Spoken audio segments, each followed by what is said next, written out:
네, 북미 정상회담 예정대로 열릴 가능성이 있을까? 트럼프 대통령과 김정은 위원장이 벌이고 있는 세계 밀당. 자, 어떤 결론에 다다를까요? 김주환 YTN 정치안보 전문기자 스튜디오에 모셨습니다. 자, 어서 오십시오. 안녕하세요. 예, 지금 북미 정상회담 개최 여부를 두고 반전에 반전을 거듭하고 있습니다. 이게 하루 이틀 사이에 지금 일어난 일인데요. 그동안에 일어난 상황을 먼저 좀 정리를 하고 갈까요? 그렇죠. 뭐 결론부터 말하면 트럼프 대통령의 한마디에 전 세계가 를 들었다 놨다 이 표현이 적합할 예. 것 같습니다. 그런데 거의 하룻밤 사이에 정확히 말하면 지난 그 이틀 전 밤 10시 50분에 서한 한 장이 전 세계를 들었다 공개 놨다 서한 한 했죠. 장이죠. 그래서 예. 회담 못 하겠다. 그러니까 9시간 만에 북한이 화들짝 놀래서 마주 앉을 용의가 있다. 그런데 그 김계관 부상의 두 번째 서한 내용이 사실은 북한이 과거에 미국에다 대고 해본 적이 없는, 네. 그러니까 일부 전문가들은 1976년 8.18 도끼 만행 사건 때 북한에 미국에 대해 사과했는데 그 이후로 가장 낮은 수준의 표현을 보면요.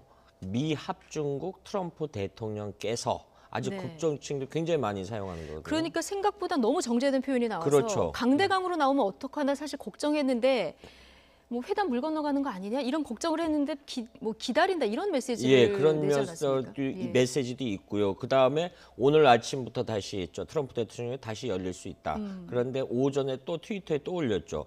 6월 10일 날 예정대로 싱가포르에서 열릴 수 있다. 그러니까 이것이 거의 이틀 사이에 제가 앞서 설명드린 그 반전의 반전을 거듭하고 극적인 전환이 되고 결국은 이렇게 롤러코스터를 타는 것처럼 전 세계를 들었다 놨다 쥐락펴락이라는 표현이 올 것 같습니다. 그런 상황이 전개되고 있는 거죠. 예. 지금 어쨌든 미국과 북한이 공을 한 번씩 주고 받았고요. 다시 공이 지금 북한으로 그렇죠. 넘어간 상황인데, 자 이번에 또 북한이 어느 정도 수위에서 받을까? 이게 그렇죠. 좀 오늘 관심입니다. 오전에까지는 반응이 없었습니다. 그래서 좀 시간을 지켜봐야 되는데 이 트럼프 대통령의 공개 서한에 이런 표현이 있었죠. 마음이 바뀌면은 전화하거나 편지를 써라. 네. 이래서 거기에 대한 화답 형식으로 같은 방식으로 김정은 국무위원장 명의의 서한을 공개하는 방안이 있을 수 있고요. 그렇게 네. 돼서 근데 문제는 그 안에 콘텐츠를 어떻게 담느냐. 사실은 그 이면에는 추후 설명드릴 기회가 있겠습니다만 비핵화에 대한 견해차가 굉장히 잔존해 있거든요. 예. 이런 부분이 있는데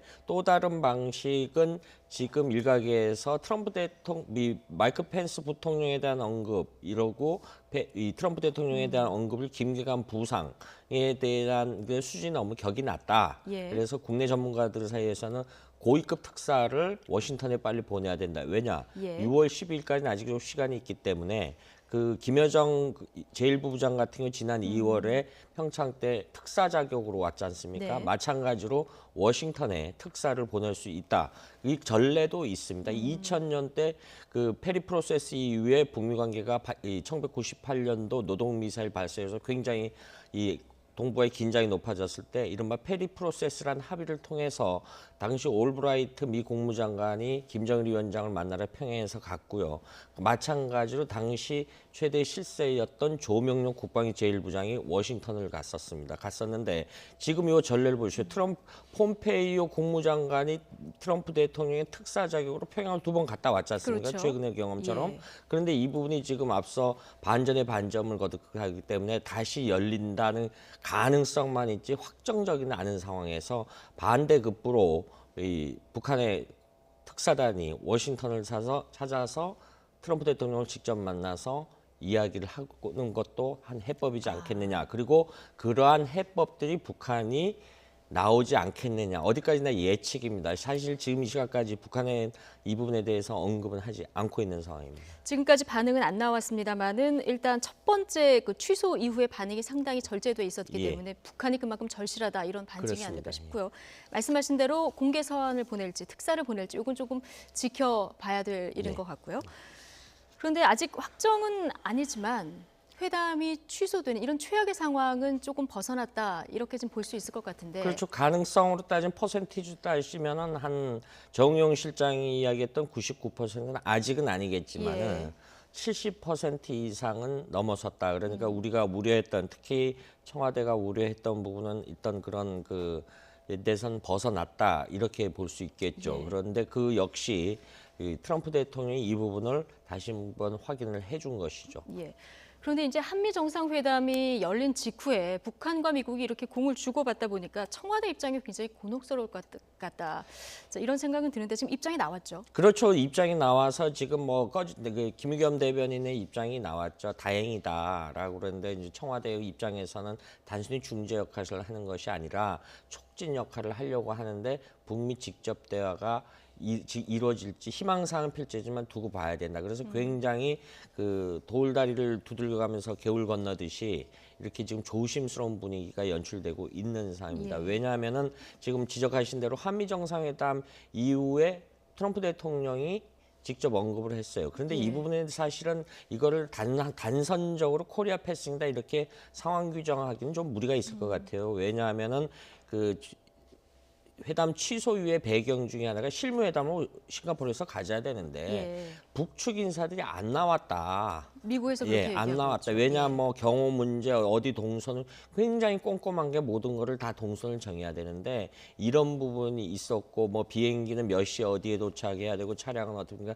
아주 꼼꼼한 부분이 있는데 그런 거에 대한 그거를 서양인들의 사고 방식으로는 이건 신뢰의 문제죠. 약속을 이런 정도의 약속을 안 지키면은 더 큰 약속을 어떻게 지키겠냐. 25년 동안 지켜봤지 않냐. 예. 약속을 스스로 깨는 북한이었다. 그런 부분들을 그런 취지의 발언은 백악관 관계자들이 미국 기자들한테 언급을 했거든요. 사실 이런 부분이 있어서 그 어떤 취소에 대한 한 배경이 될 수도 있고요. 예. 그래서 이런 거를 다 거두절미하고 한미 정상 직후에 단선적으로 했다. 그래서 코리아 패싱이다. 이런 예. 결론에 도달하는 건 좀 무리가 있다. 이렇게 언급을 할 수 있는 거죠. 예, 그러니까 코리아 패싱이라기보다는 북미 간의 어떤 문제로 이게 별개로 좀 접근을 해야 네. 된다 이런 얘기를 해주셨는데 어쨌든 이제 북미 정상회담이 성사되려고 하면은 이제 북한의 반응이 있어야 되고요. 그게 앞서 말씀하신 대로 뭐 공개 서한이 됐든 특사를 보내든 뭔가 반응이 나와야 되는데 이런 형식적인 것도 중요합니다만 사실 앞서 말씀하신 대로 비핵화 방법 이게 이제 북한하고 미국의 갭이 워낙 크다 보니까 이거를 실질적으로 어떻게 조율해 나가느냐 이게 관건 아니겠습니까? 그렇죠. 그 북미 정상이 만나는 것도 바로 그 이유 때문에 만났는데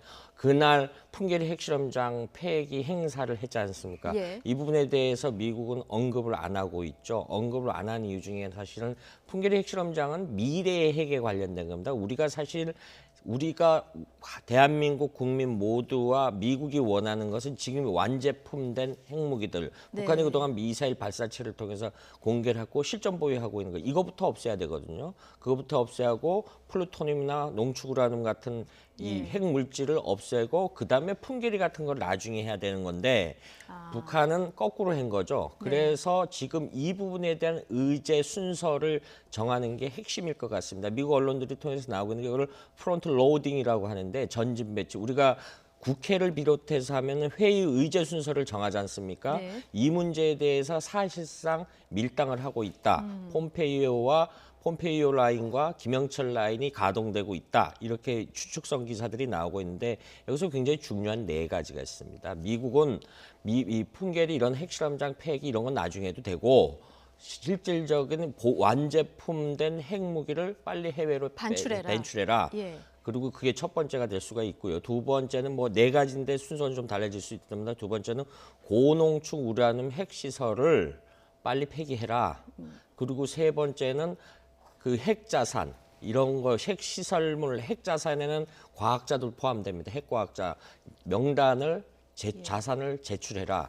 그 다음에 IAEA 등이 나가는 특별 사찰을 받아라. 이 부분이 뭐냐면은 IAEA는 핵과학자들이 북한 전역을 임의의 시각에 임의의 장소로 북한식으로 가서 아무 때나 검증할 수 있는 거죠. 예. 사실 2000년대 2차 핵위기가 왔을 때도 그 부분에 대한 의견 차문에 2차 핵위기가 왔던 거거든요. 이런 걸 네 가지가 수용이 돼야지만 미국이 원하는 이게 CVID 원칙입니다. 예. 이 강론에 들어가서요. 그러면은 이거 네 가지 조건을 다 받아들이면은 체제 보장 및 경제 지원을 해주겠다라는 겁니다. 그러니까 굉장히 지난한 싸움이 될 수 있죠. 그러니까 6월 10일 날 이 북미 정상이 만나기 전에 사전 의제 조율 이런 부분이 여기에 숨어 있는 겁니다. 코드가 숨어 있는 겁니다. 사실 이 부분에 대한 조율을 내고 이 양국 정상이 하고 그다음에 이행 의지 점검. 북한이 그동안 이 비핵화에 대한 용의라서 뭐 9.19 공동성명이라든가 229 합의라든가 굉장히 국제사회 합의를 많이 했어요. 근데 결과적으로 안 지켰어요. 한 번도. 이런 부분에 대한 검증이 끝나고 그런 의제, 문구를 어떻게 담냐가 굉장히 지난한 과정이 될 수 있고 다행히 6월 12일 전까지 트럼프 대통령이 열릴 수 있을 것 같다라고 하는 그 부분을 보아서는 역으로 보면은 어느 정도 물밑 조율이 합의가 이루어지지 않고 있느냐 이렇게 예. 역산해 볼 수 있는 것이죠. 예, 그런데 이제 앞서 얘기해 주신 대로 북한 입장에서는 사실 이 비핵화 단계에서 핵실험장을 폐쇄한 것은 동결 단계를 건너뛰어서 불능화 단계로 갔다 네. 생각하고 있지만 미국에서는 현재 있는 이 핵물질을 다 반출을 하고 검증도 제대로 받아라. 이걸 먼저 해라. 그렇죠. 지금 주장이 좁혀지지 않는 이런 상황 아니겠습니까? 그런데 북한 입장에서 보면은 이게 핵이 생명줄이잖아요. 근데 이걸 받아들일까요?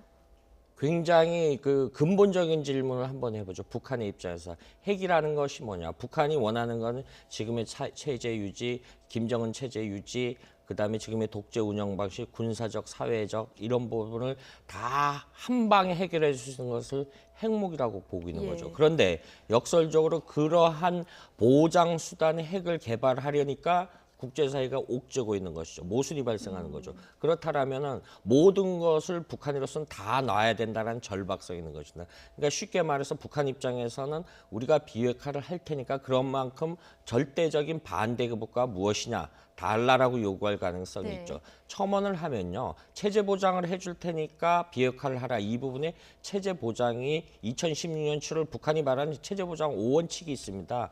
그 부분은 1단계가 뭐냐면 우리 체제 보장으로 해서 주한미군 철수하라. 한미연합훈련 하지 말아라. 한반도의 전략자산 전개시키지 말아라. 예. 이런 요구들이 있습니다. 그러니까 그러면 단순히 북한을 군사적으로 치지 말아라 이거를 그건 넘어서 아닙니다. 그 북한이 원하는 예. 걸. 그러면은 그거는 우리와 한미동맹이 예상충하는 것이죠. 예. 우리 내부에서 그 문제가 쉽게 용납할 수 있겠습니까? 그래서 아직 거기까지는 꺼내진 않았습니다만은 일부 전문가들은 북한이 그 정도 의견하면은 그런 것까지 카드를 꺼낼 수도 있다. 이것이 북한이 요구하는 절대적인 반대급부 카드가 될 수 있다라는 것이죠. 그래서 여러 가지로 문재인 대통령이 거듭 이야기했습니다만 디테일 속에 악마가 있다라는 것이 네. 이 비핵화에 가는 길이 굉장히 험난합니다. 인류가 이 부분까지 해본 적이 단 한 번도 없거든요. 그렇죠. 사실은. 그러니까 굉장히 복잡한 함수 관계를 이제 풀어야 되는 그런 그렇습니다. 상황이 됐는데 미국도 사실은 일괄 타결 그리고 비핵화의 이제 단계적인 부분을 용납하지 않겠다고 했다가 이 부분에 약간 여지를 둔 느낌이거든요. 그렇죠. 일단은 예. 그 부분에 대해서 트럼프 대통령의 입장이 좀 바뀌고 주변 인사 최근에 그 김경한 제1부상의 첫 번째 담화 이후에 존 볼턴 안보보좌관의 이른바 거친 북한식으로 하면 거친 언사 이렇게 북한을 자극할 수 있는 발언들이 미국 언론이나 안 나오지 않습니까? 이 예. 부분에 대해서 어느 정도 교통 정리가 된 것 같고요. 왜냐하면 그걸 하기 위해서 서로가 자극하지 않아야지만은 정상회담이 성사될 수 있으니까 그리고 직접 마주 앉아야지만은 해법이 도출될 수 있으니까 이른바 탑다운 방식이 되는 것이죠. 거꾸로 최고 정책 결정자에서 의지만 하면 아래로 이거는 판문점 공동선언에도 이행됐던 부분이고요. 역시 그런 부분 측면에서 봤을 때 어느 정도 무조건 일괄 타결을 요구한 것이 아니라 아주 미세한 부분에서 간극이 조정되지 않겠냐. 그래서 트럼프 대통령의 발언이 다소 이렇게 변하는 이런 모양새로 볼 수 있다는 것이죠. 예. 뭔가 지금 미국과 북한 간의 물밑 접촉이 이 시간에도 활발하게 이루어지고 있지 않을까 예상이 되는데 자 그렇다면 6월 10일 싱가포르에서 예정된 북미 정상회담이 예정을 했던 대로 그대로 열릴 수 있을 것인가 이 부분이 지금 가장 관심사 아니겠습니까? 어떻게 김주환 기자는 어떻게 예상하십니까? 제 희망사항을 좀 담아서 말씀을 네. 드리면 열릴 가능성이 높아졌다. 앞서 네. 70% 했는데 왜냐하면 그 근거 중에 하나가 트럼프 대통령 오늘 오전에 6월 12일 그 혹시 뭐 여러 가지 일정 조정이 있다라면은 뭐 다소 연기될 수도 있겠지만 그런데 그 근거 중에 하나가 미국의 선발대들이 27일 날 출발하기로 돼 있는데 그러니까 내일 모레죠. 네. 미국 시각으로 30여 명이 출발하는데 이 일정을 취소를 하나도 안 했다라는 것이죠. 간다는 거죠. 예, 그리고 또 싱가포르의 그 여러 국내 여러 가지 우리나라 대한민국 언론만 가서 취재하는 것이 아니지 않습니까?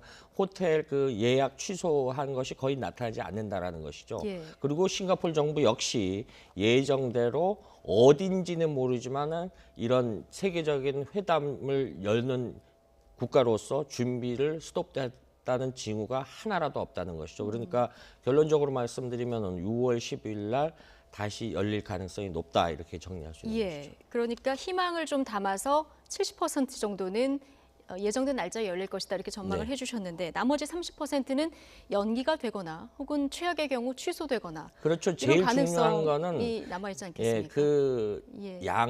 장외 신경전을 벌지 않습니까? 주역들은 가만히 있는데 조연들이 지금 나서서 서로 거친 언사를 어급 주고 받다니까 이런 것이 확대 재생되는데 남은 기간 동안 이 부분에 대해서 그러니까 북한으로서는 미국에 대한 일관된 메시지가 필요하고요. 미국 역시 북한에 대한 일관된 메시지가 여기서 이 메시지가 엉뚱한 게 섞여 들어가면은 좀 혼선을 초래하니까 이런 교통 정리가 내부적으로 양측에서 이루어지면은 성사 가능성이 더욱 높아질 것이다 이렇게 예상합니다. 북한과 미국 양측에서 일관된 메시지를 내는 것이 가장 중요하다. 네. 자, 이런 얘기를 해주셨습니다. 자, 지금까지 김주환 YTN 정치안보 전문 기자와 함께했습니다. 고맙습니다.